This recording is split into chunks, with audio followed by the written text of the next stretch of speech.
My name is Leah Adams. I'm 36 years old, and until last week, I would have told you my family was close. Not perfect, no family is, but close enough. We talked weekly.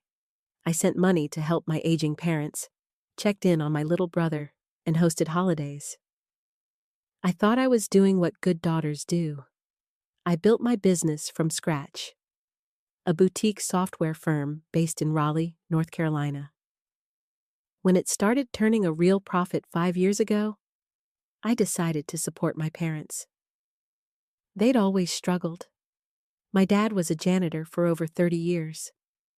My mom worked part-time jobs to keep food on the table. They'd done their best. So, when I started sending $2,500 a month, it wasn't out of guilt. It was love, respect, gratitude. I thought I was helping them live comfortably after sacrificing so much for me and my brother. I even set up a separate account, a quiet little retirement cushion I planned to surprise them with when they turned 70. But all of that changed in one horrifying moment. It was Monday afternoon, the kind of rainy spring day that makes you crave hot coffee and silence. I was on a Zoom call when I saw a message pop up on my phone from my brother, Travis. Just a line of text, meant for someone else. Walking Wallet just sent her monthly tribute. Parents are eating tonight. I blinked. At first, I thought it was some kind of joke, a weird autocorrect mistake. But a second later, another message followed. This one with a screenshot from a group chat titled Team Adams HQ. It wasn't our usual family group chat. It was a secret one. A thread between my mom, dad, and Travis. I opened it. My heart dropped. Mom, Leah just sent it. Should be enough for the cruise payment. Tell her it's for Dad's blood pressure meds again. Dad, LOL, she's so gullible. You'd think someone who runs a business would be smarter. Keep milking her. Travis, a TM always delivers. Should we tell her the water heater broke again, or wait until next month? I couldn't breathe. I remember physically recoiling from my desk. My vision blurred as more messages loaded. 3 years of conversations, dozens of screenshots, jokes about how stupid I was, bragging about their new gadgets, vacations, restaurant bills, designer handbags. My father even said once, "Tell her I'm getting dizzy spells again. That one always works." It was Travis who accidentally sent the screenshot. He realized it immediately and tried to unsend it, but it was too late. The damage was done. I'd seen it all. I stared at my reflection in the dark screen of my phone. For a long time, I couldn't even cry.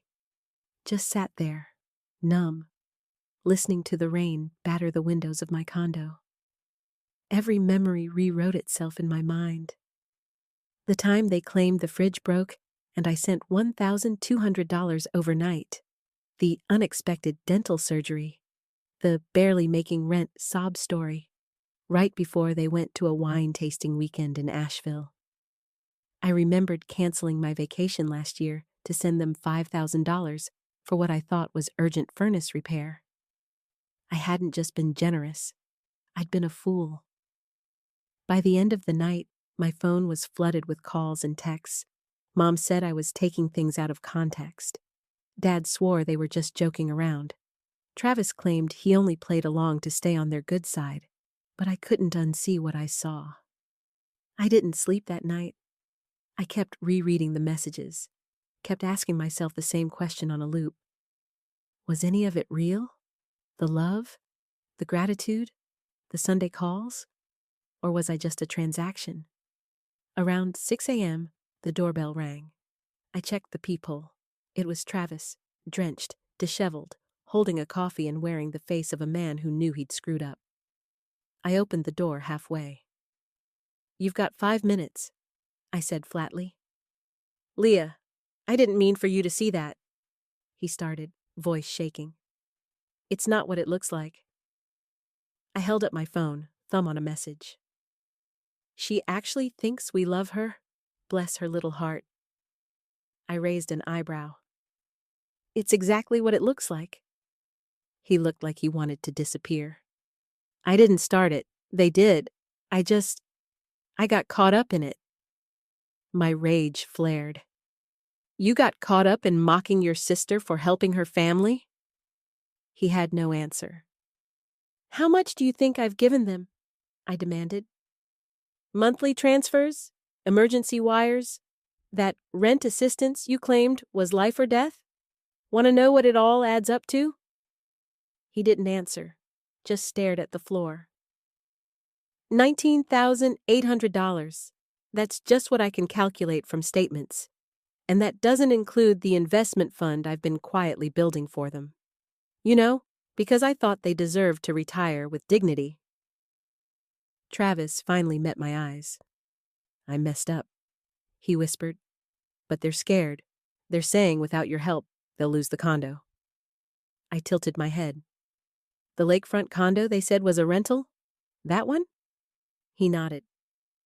They lied about that too, I muttered. Of course they did. They need help. No, I said coldly. They need consequences. I shut the door. That was the last time I saw Travis, at least for a while. After he left, I started documenting everything. I logged into my bank and compiled all transfers, took screenshots, matched every emergency with a corresponding lie. I had a spreadsheet with notes like, August 2021, $3,000 for car repairs, actually used for a couple's retreat in Vermont. January 2022, $1,500 for utilities. New 85-inch TV posted on Travis's Instagram. It was sickening. The manipulation was systematic. I sent everything to my attorney, Ava. She also happened to be one of my best friends. When I told her what happened, she nearly dropped her phone. They did what? Leah, this is fraud. I don't care if they're your parents. They stole from you. I can't believe it. All these years? You have to untangle yourself financially, she said firmly. Starting now. She helped me list every account they were connected to. Health insurance, added them as dependents. Life insurance, they were beneficiaries. Emergency credit card. Recurring transfers. That $50,000 fund I was quietly building for their 70th birthday. I spent the next 48 hours pulling the plug on all of it. I called the bank, froze the fund, canceled the transfers, contacted insurance, told the providers they were no longer dependents. Every phone call felt like ripping out another piece of me, but also a little piece of healing. I was reclaiming control. When my mother texted again, this time with a guilt trip about my father's unstable blood pressure, I didn't even reply. I just saved the message. Evidence. I was done being the family sucker. I was done being the walking wallet. The days that followed were quiet. Too quiet. It's strange how silence can be so loud when you're used to being guilt-tripped, manipulated, emotionally blackmailed on a loop. My phone used to buzz daily with emergencies. Now, nothing. But the silence didn't last long. By Thursday, I received a long email from my mother. Subject line, please don't destroy this family. It began with fake concern about my mental health, then pivoted to how Dad's condition was worsening because of the stress I was causing. The word selfish was used 6 times, ungrateful 4, abandoning your parents in their time of need. I lost count. I didn't respond. Instead, I forwarded it to Ava, who replied with, textbook emotional manipulation, don't bite. I focused on the plan instead. Untangling every financial thread they'd ever wrapped around me. First, the investment account. It was an account under my name, but earmarked for them. I'd been auto-depositing $1,000 monthly into it, for years, as a surprise fund for their retirement. I called the bank. Hi, this is Leah Adams. I need to close an investment account immediately. May I ask the reason for closure, Ms. Adams? The rep asked. Let's just say the intended recipients turned out to be undeserving. He didn't ask further. Within 48 hours, the $48,000 balance was transferred back into my personal savings. Next, the health insurance. They'd been riding on my premium policy for 2 years, claiming Dad's meds were too expensive under Medicare. Turns out, his miracle medication was a $30 a month blood pressure prescription. The rest? Fabricated. I called the provider. They no longer qualify as dependents, I explained. They're financially independent and live separately. Understood. They'll receive a formal notice. Coverage ends in 30 days. Perfect. Life insurance? Even easier. I logged into the portal and changed the beneficiaries from Robert and Eileen Adams to St. Jude Children's Research Hospital hit save. The screen blinked once. Confirmation successful. It felt poetic. By Saturday, all financial connections were officially severed, except one. Travis's student loan. He'd been struggling post-college, couldn't hold a job for more than 6 months, always blamed toxic bosses or rigged systems, so, like an idiot, I took over his $580 monthly payments 3 years ago. That was the last string. I stared at the payment schedule. 2 years left.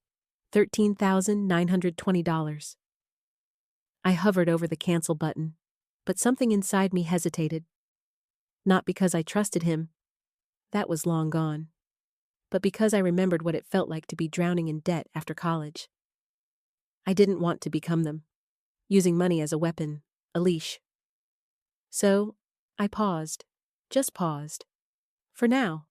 But then, the texts started again. This time, from Travis. What the hell, Leah? Dad says his refill got denied. Why would you do this to him? Do you want him to have a stroke? He's saying you canceled the investment fund. You serious? They needed that. Not a single word of apology. No remorse, no accountability, just panic that the free ride was over. I replied once. Their consequences are not my problem anymore. Radio silence until Monday night. The doorbell rang. I checked the peephole. It was them. All three. Standing in the rain. Dad had a folder under his arm. Mom looked like she'd been crying. Travis just stared at the door like he was daring it to open. I didn't open it. Instead, I called Ava. They're here? I whispered. At my door.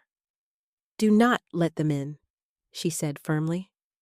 You let them inside, emotionally or physically, and they'll dig in. They're my family. No, they're your former captors. You've escaped. Don't walk back into the cage. I hung up, then sent a message to Travis. I'm not opening the door. Please leave, or I will call the police. I watched through the peephole as he read the text, showed it to them, and an argument broke out. My mother gestured toward the door frantically. My dad turned beet red. Eventually, they left. My legs gave out. I sat on the floor, shaking, not from fear, but from the grief that was starting to settle in. Grief over the family I thought I had. Grief over the version of me who used to believe their love was real. The next morning, my inbox had 3 new emails. Subject: Your father's health is failing. Subject: You're being cruel. Subject: You're tearing this family apart. I deleted them all, but the last one stung a little. It was from my mother. Handwritten letter, scanned in and sent as a PDF. Leah, I don't know why you're doing this. We never meant to hurt you. You're overreacting to some jokes. Your father's medication is over $400 a month without insurance. Our mortgage is due. Are you really going to leave us homeless? We raised you. We loved you. We need you. It was signed, Your mother, always. I wanted to cry. Instead, I did something else. I called the pharmacy where my dad claimed he filled his $400 meds. Hi, I'm calling to ask about pricing for Robert Adams' prescription. He usually gets it through my insurance, but we're checking alternatives. Sure thing, the rep said. Let me pull that up. 10 seconds later. It's $36 for a 30-day supply. That's our retail price. I thanked her, hung up, and stared at the wall. $36. Not $400. Another lie, another manipulation. That night, I went to my safe and pulled out the binder I kept for personal legal matters. I flipped to the back, where I'd stored a printed copy of every bank transfer, insurance record, and screenshot of their messages. I added a title to the front: Family Financial Exploitation, 2019 to 2024. Because that's what this had been. Exploitation. Systematic. Cold. Calculated. I stared at the cover for a long time, then slipped it into a fireproof lockbox and slid it under my bed. Then I poured myself a glass of wine and sat on my balcony under the stars. I felt lighter. Not happy. Not yet. But freer. Like I'd just set down a backpack I didn't realize I'd been carrying for years. A week passed. 7 full days of silence. No calls. No texts. No emails. No doorbell. It was like the calm after a storm, unsettling in its stillness. But my therapist, Dr. Alyssa Monroe, said that was normal. You're grieving, Leah, she told me during our session. Not just your family, but your identity in that family. I keep asking myself, was it ever real? I confessed.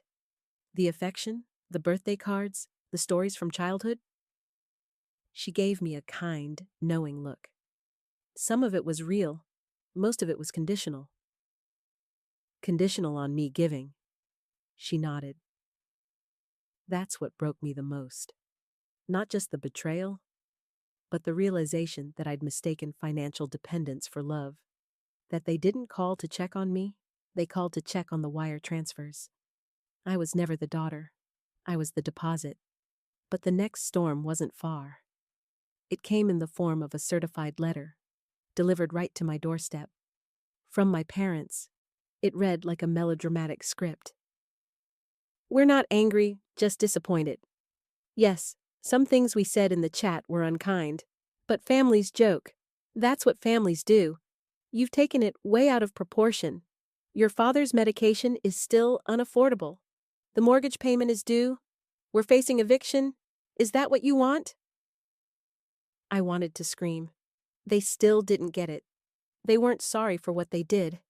They were sorry for getting caught. They didn't ask about me, my health, my emotional state. They didn't apologize for the names they called me, or the years of deceit, or the fact that they'd used my kindness as the punchline of a group joke. They just wanted the money back. That same day, Travis texted again, from another new number. They're falling apart, Leah. Dad's threatening bankruptcy. Mom hasn't stopped crying. Can you just come talk to them? I didn't respond. Not because I didn't feel anything. I did. But because I knew better now. This wasn't guilt. It was bait. The following evening, I got a call from an Oregon area code. I almost let it go to voicemail, but something made me answer. Hello? Leah, it's Uncle Raymond, said a familiar voice. He was my father's estranged brother. We hadn't spoken in over a decade. I just had your parents on the phone, he said flatly, begging to move in with me. Said you'd turned your back on the family. I figured there was more to the story. I exhaled. There is a lot more. And I told him everything, from the group chat to the financial manipulations. I even read him the walking wallet message out loud. There was a long silence on the line. I knew your dad could be selfish, he said finally. But this is next level. You're not surprised? Only by how long it took you to find out. He tried similar stuff with me years ago. That's why we haven't spoken in so long. I felt my throat tighten. You knew? I had my suspicions, but I didn't think it was my place to interfere. You could have warned me, I said, more sharply than I intended. I thought you knew, he replied quietly. You were always the smart one. I hung up feeling like I'd been punched, another layer of the lie peeling back. Even he knew, even from across the country, even from the outside. People saw what I didn't. The next few days were a blur of updates, not from my family, but from mutual friends who hadn't picked sides. Apparently, my parents had put the condo up for sale, the fancy one. The one they claimed was a rental unit. Their SUV had also been repossessed. Word was they were moving in with Travis. I almost felt sorry for him. Almost. But then, I remembered his texts. The ones where he joked about how fast I'd send money when they pretended to be sick. He'd made his bed, let them all lie in it. But guilt is a persistent ghost. It sneaks in even when you've shut every door. Even when you know the truth. Even when your logic is airtight. I'd wake up some mornings and think, what if I'm wrong? What if they're actually desperate now? And then I'd open that binder again, the one labeled Family Financial Exploitation. I'd read their words. I'd look at the photos Travis sent by mistake, them laughing on cruise decks, bragging about their dumb cash cow of a daughter. That would snap me out of it, quickly. Week 3 brought something new, an email from someone I didn't recognize, a woman named Evelyn Fields. She said she was a family friend. Apparently, my parents had enlisted her to reach out since I'd blocked them everywhere. Her message was laced with faux empathy. Leah, I'm not here to judge, just to remind you that family is precious. Your parents are struggling. They've had to sell most of their furniture. Your father's health is deteriorating. Can you find it in your heart to forgive? I deleted it without replying, because forgiveness isn't the same as re-enabling abuse. They weren't asking for forgiveness. They were asking for access. Big difference. That weekend, I went out for drinks with Ava. It was the first time I'd socialized since the blow-up. You look lighter, she said, eyeing me over her cocktail. I feel awake, I admitted, like I'm finally living for me again. You deserve to. Still hurts, though. Of course it does, she said. That's the price of waking up. We clinked glasses, and for the first time in a long time, I smiled, because I wasn't just surviving anymore. I was healing. It was a crisp morning in late fall when it happened. I'd just returned from a business trip in Denver, a software conference that went better than I'd expected, when I pulled into my driveway and noticed them. My parents, sitting on my front porch.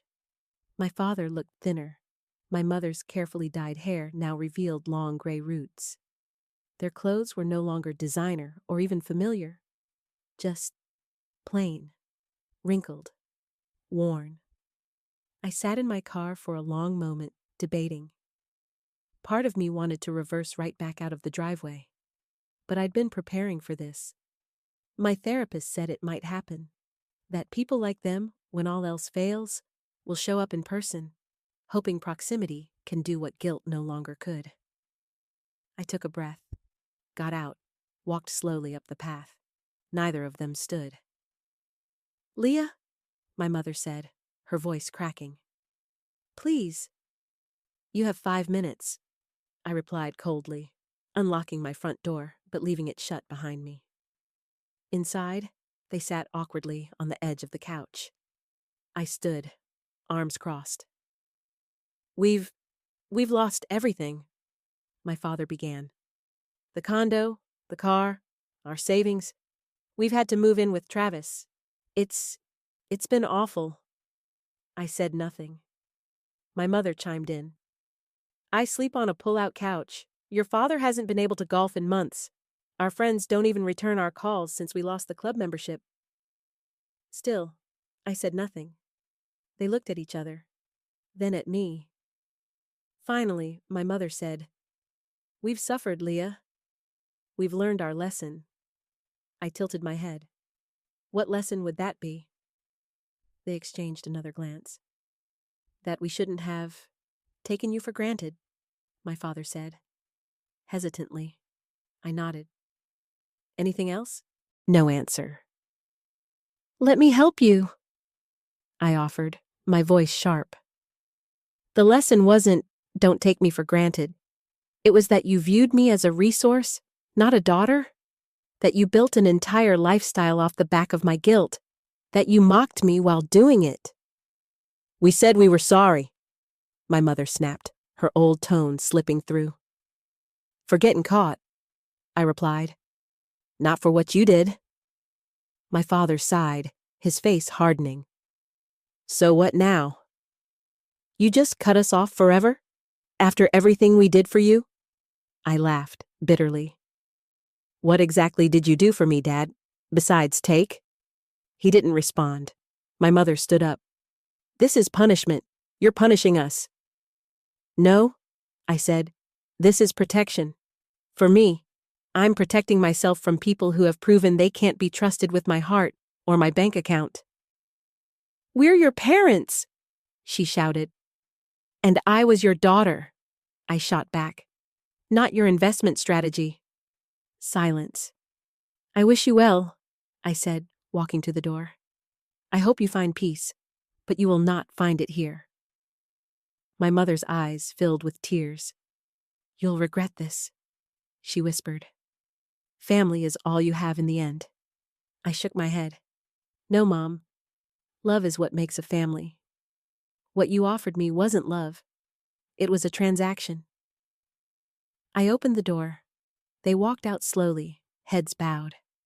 I watched them leave, closed the door, and leaned against it, breathing deeply. But I didn't cry. Not this time. This time, I felt peace. A strange, unfamiliar kind of peace. Like I'd just stepped out of a decades-long fog and into the sunlight. I wasn't the ATM anymore. I was Leah, just Leah, and that was enough. 6 months. That's how long it's been since I closed the account, cut the ties, and walked away. The house is quieter now, not in a bad way, but in a calm, steady rhythm I'd forgotten was possible. I've grown to love the silence.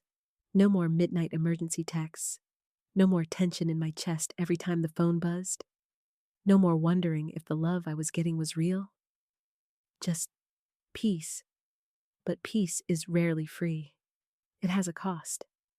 There are days, rare but real, when I feel it creep back in, the guilt, like a shadow under the door. Especially when mutual acquaintances share updates. Like the time a former neighbor texted me that my dad had taken a job as a grocery store greeter. Or that my mother had started selling her handbags online to cover rent. Or that Travis, despite all his bravado, was struggling to keep up with supporting 2 adults on a barista's salary. At first, those stories pierced me like a knife.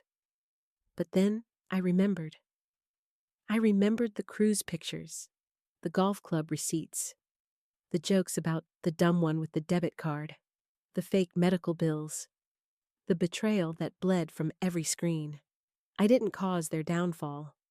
I just stopped sponsoring it. There's a difference. Dr. Monroe said something during one of our last sessions that stuck with me. You weren't punishing them, Leah. You just stopped playing a game where you were the only one following the rules. I've come to understand that deeply. Forgiveness isn't always about reconciliation. Sometimes it's about release. I forgave them, in my own way. But I also accepted that they are who they are. That no amount of money or guilt or childhood memories can change that. And that's okay.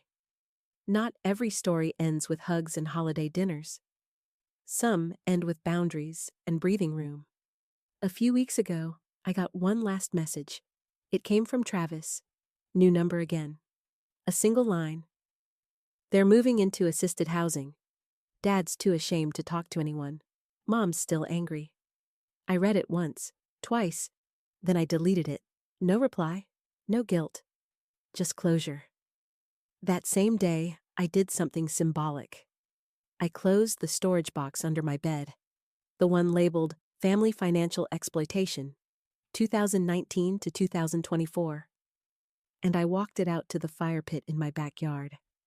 I didn't need the receipts anymore. The truth was seared into me deep enough. As the flames curled around the edges of those pages, I felt a strange warmth, not just from the fire, from freedom, from knowing I'd finally chosen me. And now I take trips, real ones. I went to Costa Rica last month, zip-lined through a rainforest, drank overpriced cocktails with women who called me brave when I told my story. I bought a new couch. The nice one I'd been eyeing for 3 years but never justified because the furnace might break again. I started funding a college scholarship for girls in tech. Quietly, anonymously, no manipulation, no strings, just kindness, freely given, the way I always wanted to give.